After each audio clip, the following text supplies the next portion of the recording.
All right, hi teachers. Let's go ahead and get into our 13.3. Let's see here. Let's try it this way. All right, so we're going to start this out here. Get this rolling. All right, so 13.3, we're continuing, but in 13.3, we're talking about Pythagorean theorem, and distance formula, and equation. Now, we can't talk about the last two without talking about the first one, because they're all based on Pythagorean theorem. We've seen Pythagorean theorem before. We're going to talk about how we can use Pythagorean theorem using special right triangles, and then we'll get into the distance formula and the equation of a circle. So Pythagorean theorem is based off a right triangle. And if you remember, we have a right triangle. You have your three sides. Two of them are legs. These are always the two sides that will connect the right angle. Okay, and then you have the hypotenuse. Now, what I always tell my students is, yes, it is the longest side, but you're always better off knowing that it's the side opposite the right angle. And if you always do that, you'll always find it.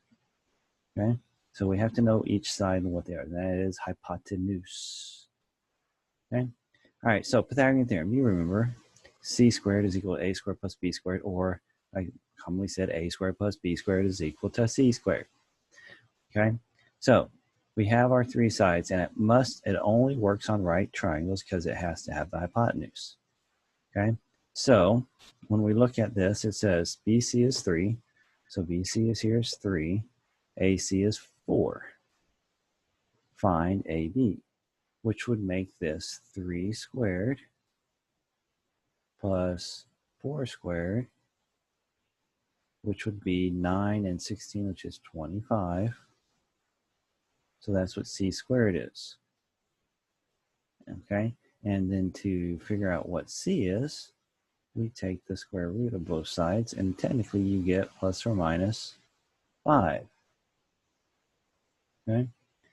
However, when we look at this, the answer ends up being 5 centimeters. Now, why is it 5 centimeters and not plus or minus 5? Because we're talking about length. Okay, when we talk about length, you cannot have a negative, so we discard the negative as not possible and only get the 5 centimeters. Okay, so that is how we deal with those. All right, so let's talk about an example here.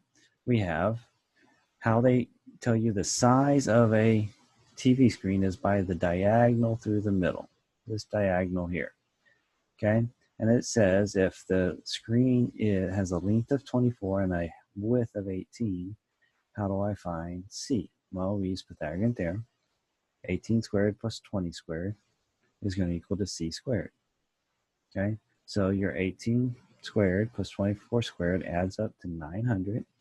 And then when you take the square root of both sides, C is 30. So that means this is a 30-inch TV. And that's how they do. They don't go sideways. They go diagonal. It gets their screens to be bigger than you think they are.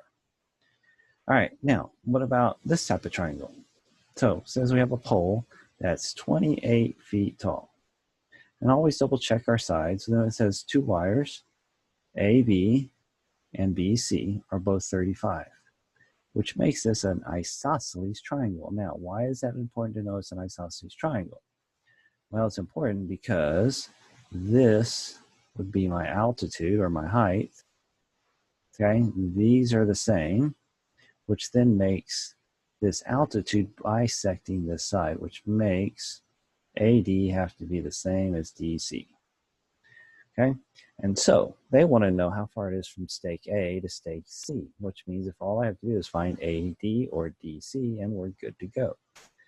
All right, so now this is my hypotenuse because it's opposite the right angle.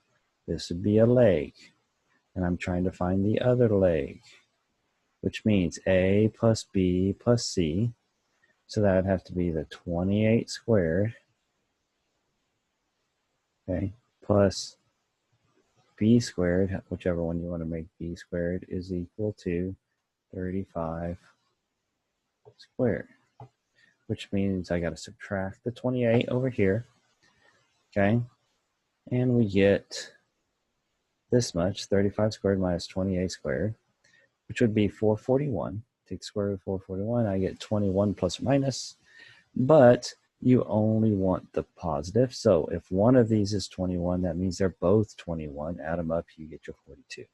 And that works with isosceles triangles. Only works with isosceles and equilateral triangles. Okay? All right, so let's clear that out. Whoops, didn't clear, sorry. I'm gonna clear it before I go to the next page. All right, now, talks about the Great Pyramid of Cheops, whatever you want to call it. Okay, is a regular square, which is kind of redundant. Okay, a square is always regular, pyramid. And if the base has a side of 771, okay? So they want you to find the height of this pyramid. In other words, they are looking for this, let's do it this way. This one here. We're looking for that, okay? Well, if I know that, okay, and I can find this side, which I can find this side. That side is going to be half of 771, and that'll be a leg, and this is the hypotenuse at 620, okay? I can find the other leg. So we first find the half the distance, which is 38 or 385 and a half. So that'd be F to D, okay? And then I take the F to D, square it, and this is my hypotenuse at 620, and I'm trying to find E to F, the altitude, okay? So when we do all the work, okay, EF squared is going to be this big number. Take the square root to both sides. I got EF, the altitude is approximately 485.6 feet, which rounds off to 486 feet tall. And that would be the altitude or the height of the pyramid. All right. All right, now this part here, you may not do a whole lot with your younger kids, but let's go ahead and go through it. Okay, so there's two types of special right triangles. One is a 45, 45, 90 triangle. Now the thing with a 45, 45 triangle is that you get two sides that are equal. Okay, the other side is going to be whatever one of these legs are. Your hypotenuse is going to be the leg times the square root of 2. Okay, so if I have a leg here, which is S, the other leg has to be S because of the 45-degree angles. 45-degree angles tell me I have an isosceles triangle. And so then, if I know the legs, then I know that the hypotenuse is going to be the leg times the square root of 2. So, how does that work? Okay, well, if this is 4, this would be 4. And then this would have to be 4 root 2. Right? Now, once you know that, you can deal with that. But what if this is 10 root 2? Okay, well, divide by square root of 2. That means both of these have to be 10. Those are the basic ones. The only tough ones come into play if this is like 8. Because then to get this side, this is going to be 8 divided by the square root of 2. Okay, and then you have to do old square root rules. And you can get a decimal of this, but if I multiply top and bottom by the square root of 2, okay, this becomes a 2. All right, and then you would cancel this 2 into this, would be 4. So it's going to be 4 root 2 is that. So basically, to find that side, you divide by the square root of 2. All right. Now, the other one is the 30, 60, 90 triangle. Okay, this means they have the angles of 30, 60, 90 degrees. Okay, you have your right angle. Okay, then you're going to have the small angle 30 and the larger angle 60. Okay, now what happens is you end up with a short leg and a longer leg. The short leg always comes from the smaller angle. Okay, the larger leg comes from the bigger angle. That's pretty cool. I like that. Okay, and then of course the hypotenuse comes from the right angle. Okay, Now, what does that mean? Okay, well, the way the rule works is the short angle, let's just do it this way. I'm going to draw a very simple triangle here. Okay. We're going to say this is the right angle, and this is the 30, which makes the other one the 60. If you go by the 30, the side opposite of that is going to be x. It's going to be a distance. The hypotenuse is always going to be 2x, 2 times that length. And the longer of the two legs is going to be x times the square root of 3. So if you can find the short leg first, that makes everything easy. Then I can multiply by 2 to get the hypotenuse, multiply by square root of 3 to get the longer leg.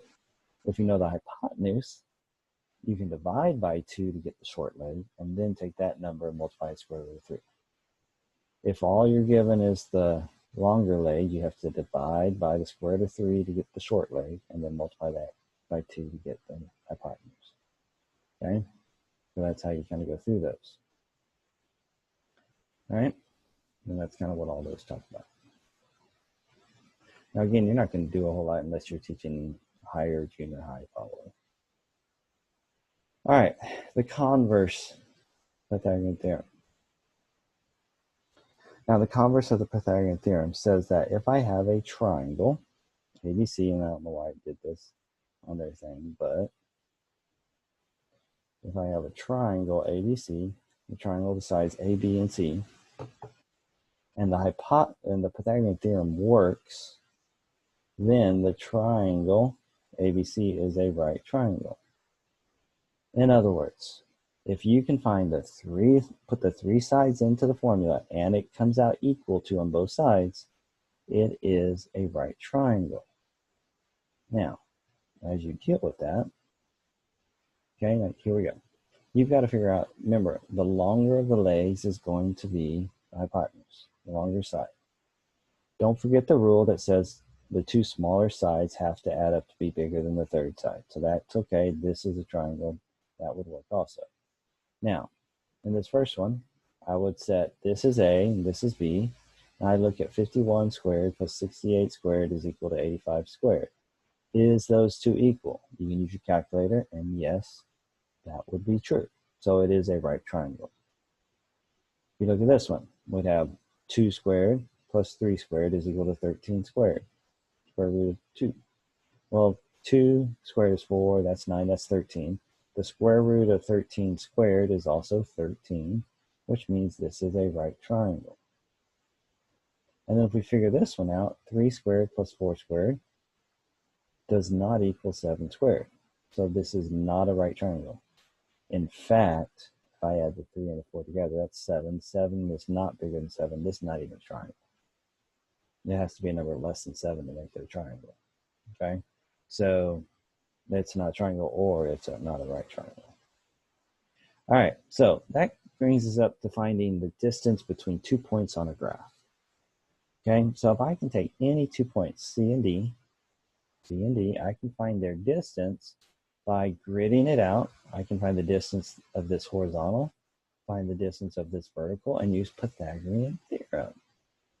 And that's how they came up with the distance formula between 2 points. Okay, the distance from any 2 points, A and B, if I list A as x1, y1, and B as x2, y2, I can find the distance between A and B by plugging those values in to this formula. X2 minus x1 all squared plus y2 minus y1 all squared, and take the square root of those. Okay, you plug those numbers in, you'll get a positive number, and sometimes a decimal, sometimes a radical, sometimes a whole number. Okay, but you'll get a distance. Okay, so in this problem, it says show that point A, point B, and point C are the vertices of an isosceles triangle. Okay, now first and foremost, we gotta see what their distances are. So you have 3 different distances. You're gonna have AB, BC, and then AC. And we're going to use these points, x1, y1, x2, y, and so forth. So if I take A to B. A to B, I plug in, there's x2 minus x1, all squared, y2 minus y1, and you get this. Well, that's going to be negative 9 squared, which is 81. And this is 8 squared, or 3 squared, which is 9. And so you get the square root of 90, which is 3 root 10. Okay, so that's the distance of A to B. Now we need to find the distance from B to C. B to C would be x2 minus x1, so 10 minus a negative 2, which is 12, 12 squared, which is 144, plus negative 5 minus 1, which would be negative 6 squared. 144 and 36 is 180. Simplify that, I get 6 root 5. And then I have to do A to C. And A to C, when you fill in their points, 10 minus 7 squared, that's 3 squared, which is 9. Negative 5 minus 4, which is negative 9 squared, okay, which is 81. 81 plus 9 is 90, square root 90, and you get 3 root 10. So notice, 2 of the sides are equal length, which then makes it an isosceles triangle. Okay, so that does work. Now,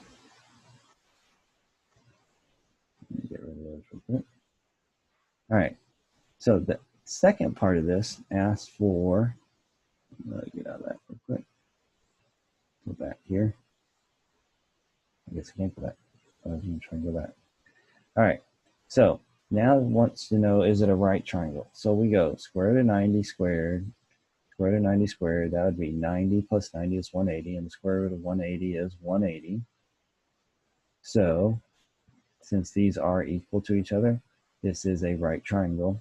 With the longer the side, the one that's not equal to the other is your hypotenuse. All right, this one's a little bit different. It says determine whether the points are collinear. Well, for them to be collinear, they basically, it says if they're not collinear, they would be the vertices of the triangle. Hence, AB plus BC would be greater than AC. So we're going to take that triangle inequality, and if we can make it equal, that means they're collinear. In other words, A to B, B to C, and A to C.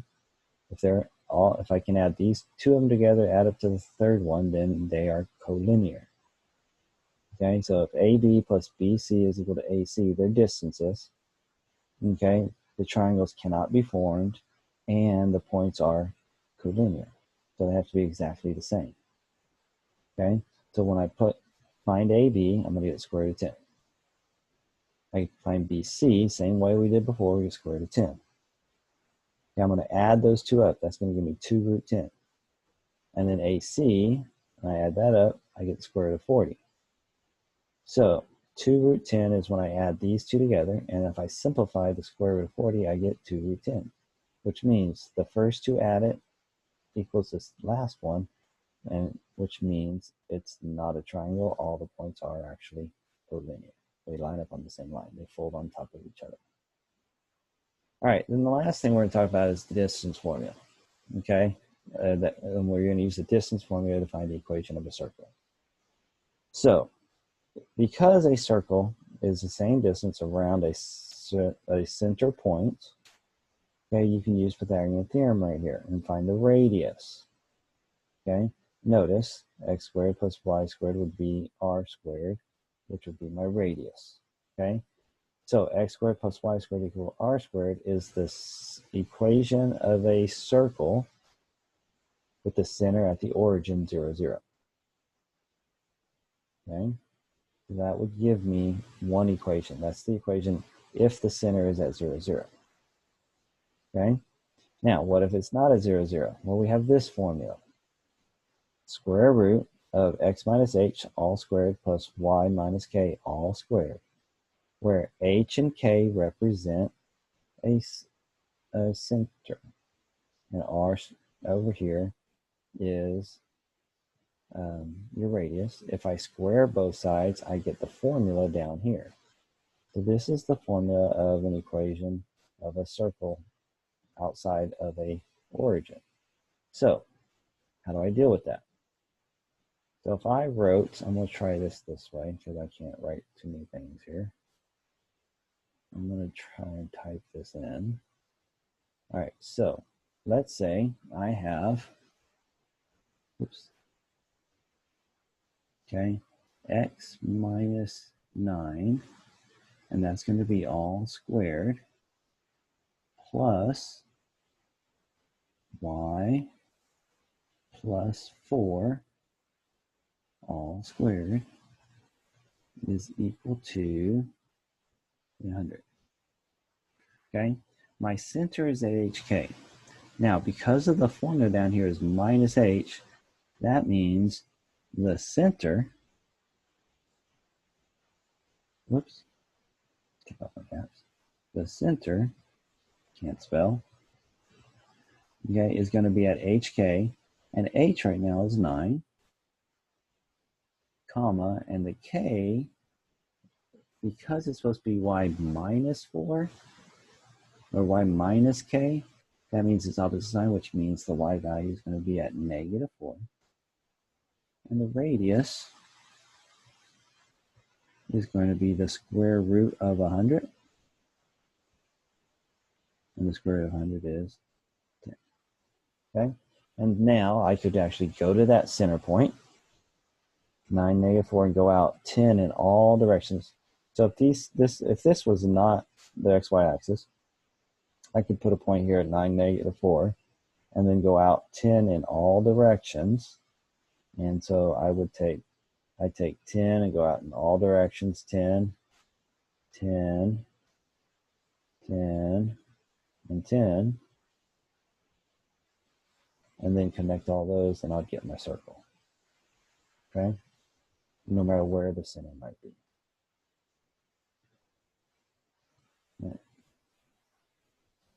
And that, we say, is the end. So I hope this helps in this section.